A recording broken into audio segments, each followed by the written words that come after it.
आता प्रश्न बघा काय, जर 1/4, 1/3, 3/5, 5/9, 7/8 हे अपूर्णांक चढत्या क्रमाने लावले तर पहिल्या व शेवटच्या अपूर्णांकाची बेरीज किती? लिपिक टंकलेखन मुख्य परीक्षा 2021 मध्ये परीक्षेला विचारलेला हा प्रश्न आहे. आता बघा सर्वप्रथम या दोघांमध्ये म्हणजे 1/4 मध्ये कितीचा फरक आहे पोरांनो? 3चा फरक आहे. 1/3 मध्ये 2चा फरक आहे.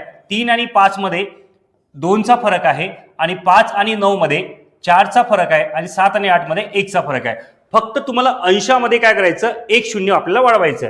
10 डिवायडेड बाय इथे करायचे पोरांनो तुम्हाला 3, त्यानंतर 10 डिवायडेड बाय इथे करायचे 2, 30 डिवायडेड बाय इथे करायचे 2, 50 डिवायडेड बाय इथे करायचे तुम्हाला 4 आणि त्याच्यानंतर 70 डिवायडेड बाय आपला जो आहे फरक तो आपल्याला घ्यायचा आहे. ओके, आता यामध्ये काय करायचं, पॉईंट मध्ये आपल्याला उत्तर काढायचं नाही तर आपल्याला नेमकी म्हणजे काय करायचं, आपल्याला पूर्णांक मधली संख्या काढायची.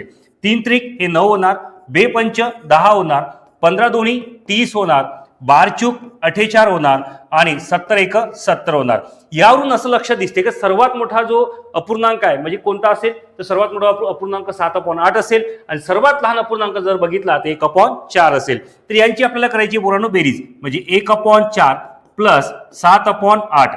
आता याचा बेस सारखा करण्यासाठी याला 2 ने मल्टिप्लाय करू, याला सुद्धा 2 ने मल्टिप्लाय करू. 4 दोन्ही किती होणार पोरांनो? 8. बेस सारखा झाला म्हणजे बेस तोच ठेवला आणि इथे काय झालं, 2 1 2 7 प्लस 2 हे किती होणार पोरांनो? 9. म्हणजे आपलं उत्तर किती येणार? 9/8. पर्याय क्रमांक 3 हे तिचं योग्य उत्तर असेल. हा जर प्रश्न तुम्हाला नीट समजला असेल पोरांनो तर या प्रश्नाचं उत्तर मला तुम्ही कमेंट बॉक्समध्ये कमेंट करून नक्की सांगा.